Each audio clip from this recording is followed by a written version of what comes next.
Let's talk really quick. If you're making money online on TikTok, Instagram, UGC, YouTube, spicy, the IRS does not care how long you've been in business, and they don't care how many hours a day that you work. The moment that you have a thought in your head on what you want to make and you have a profit making motive, you're a business babe. So you manifested your business, right? You know you're going to make millions and millions of dollars. Haven't made it yet, but you have manifested that for yourself. Well, the IRS considers your business not only a business, but taxable as well. Even if you did not make any profit. A lot of people ask me, they're like, okay, how do I know if it's a hobby from an actual business? Well, the IRS gives you 3 to 5 years to prove to them that you can make a profit. So until then, it's a business. Now, well, what if I don't make any income? How do I still need to report it? Yes, you need to report the information. And notice how I say you need to report your taxes. You don't have to pay, because how would you pay if you didn't make anything, right? But you reporting your business on a Schedule C is letting the IRS know that you are still trying to get your business off the ground. Okay? And ladies, okay, y'all are gonna take vacation, and gentlemen too, y'all gonna take vacations, okay? And you're gonna just live your bestest life, right? And so let's talk expenses. What expenses can I take? I get that question all the time. The number one mistake that I've made myself was not deducting the fees. Okay? Anything that you are using to get paid, babes, is an expense. If you are a spicy creator, those little 20% fees are not getting taken out on that 1099. You need to make sure you deduct all fees, baby, because why would you pay a 20% fee to SubHub, right? Spicy, and pay the IRS when you could have put that money back into your business, investing more in yourself, making higher quality content, buying better cameras, right? Renting a place to film in, things like that. You gave it to the IRS because of that one mistake of not deducting fees. And TikTok too, YouTube. I know that they take maybe 10% if you're selling courses online. I sell courses. I'm a digital marketer. I'm a digital creator. And I have to pay 10% on each sale. Okay? That's how they make their money. I'm not about to pay the IRS more. No. We're not doing that in 2025. Gentlemen, ladies, that's a no. And your tax mama here is here to help you thrive in this financial business corporate world. Now, mistake number 2 is thinking that an LLC is like this golden ticket to all these write-offs. Yeah, I got my LLC, now I'm gonna get all these write-offs. No, babe. No. You could have already been writing those off without an LLC.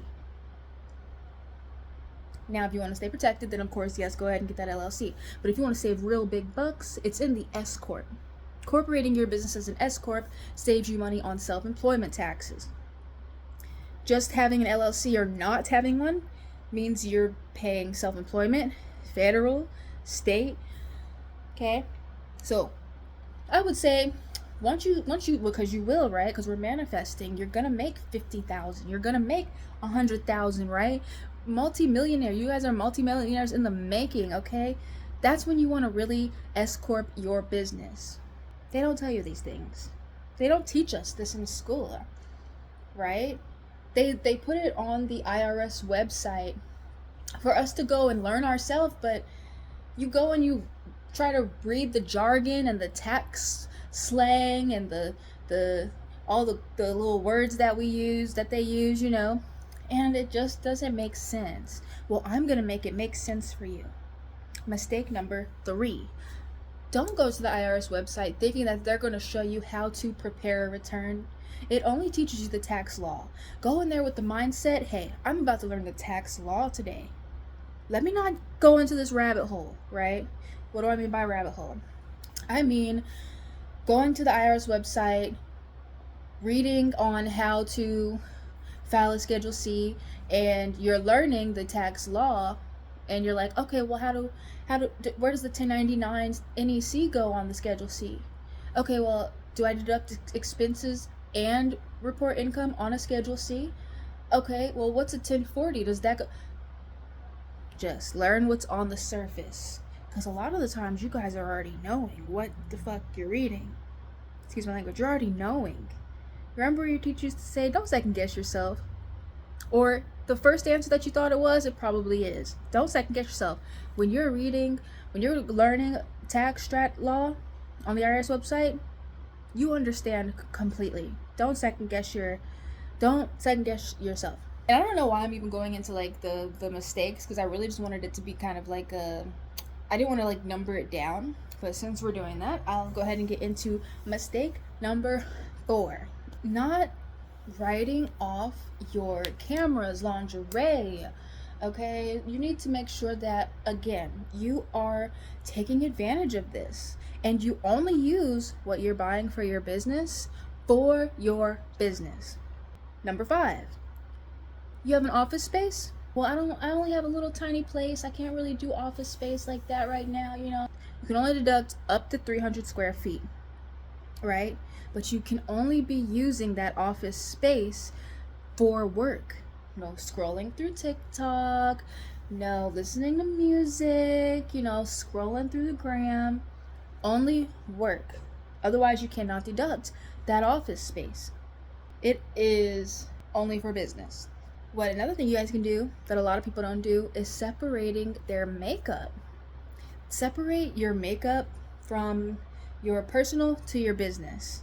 So yes, that Instagram palette, write off. Okay, I know a lot of makeup influencers here that can write off their makeup.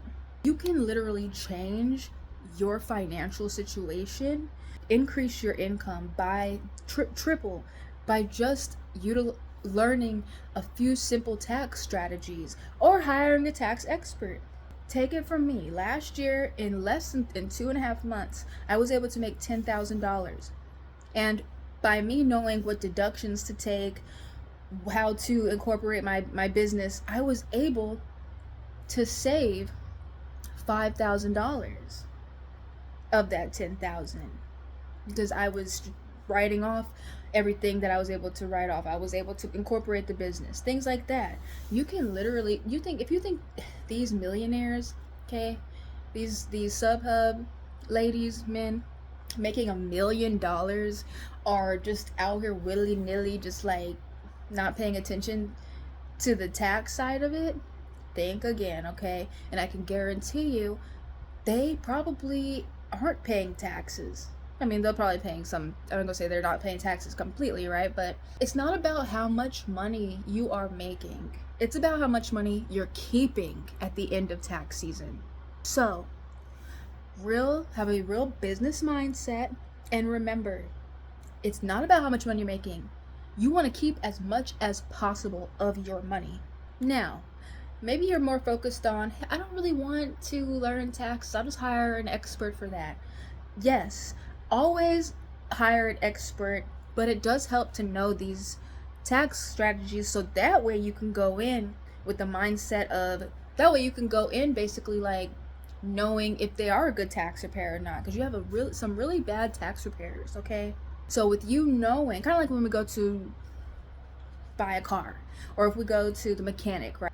Which I'm terrible at cars. I don't know anything about cars, okay? But I at least pretend like I know a little something so I don't get played, okay? Don't get played, okay? Also, that brings me to another mistake that a lot of people make. I was reading the Rich Dad, Poor Dad. One of his chapters explains how to tell if you have a good CPA, okay? And of course, obviously ask questions, right? You want to make sure that they just know your tax situation. So, like, what questions do you ask, right? But one thing I didn't hear him talk about is, do you really need a CPA? Or do you just need an EA? Or maybe you don't even need an EA. A lot of people totally skip enrolled agents. An enrolled agent is just like a CPA, but the certificate is higher. They specifically study tax law to the bone. They don't, CPAs do a nutshell of shit, right? So the mistake I see a lot of people make is they might be making like, say, 20,000 a year, and they hire a CPA and they end up paying all this freaking money for services they didn't even utilize. What do I mean by services? Well, CPAs do bookkeeping, audits, payroll, taxes. Literally, like 10 to 15% of their test is taxes. When you could have went to somebody who studies day and night, breathes taxes, and not have been charged as much as you were charged just because of a name. And I feel like CPA holds a lot of, like, just it's the name alone that sounds good, okay? But look it up. I didn't hear him talk about that, and I thought I could bring that up. Of course, you can go to the irs.gov and check to see if they have their credentials, if they have their EA, or if they have their CPA, things like that. But doesn't it feel great knowing that you have some sort of knowledge in what you're walking into so you don't get taken advantage of? Because honestly, with the spicy work, right, or just being a content creator in general, I feel like it's already being looked at as not a real job, right? Or maybe you feel like you're being judged in some way, right? And who needs that right now? Who needs that? You don't need that, right? So go in there with some knowledge, and I'm here to give you that knowledge. Your tax mama is going to give you all of that knowledge so that you can take the vacations, you can buy the new car, you can increase your income with using simple tax strategies and not giving away your money to the IRS, because it's a game that we're playing. And you, my dear, whether you like it or not, are in the game. So play that. Play that, okay? Play it. Because the IRS don't play, but babes, neither do we. I want you to go download my free one-page tax guide for content creators.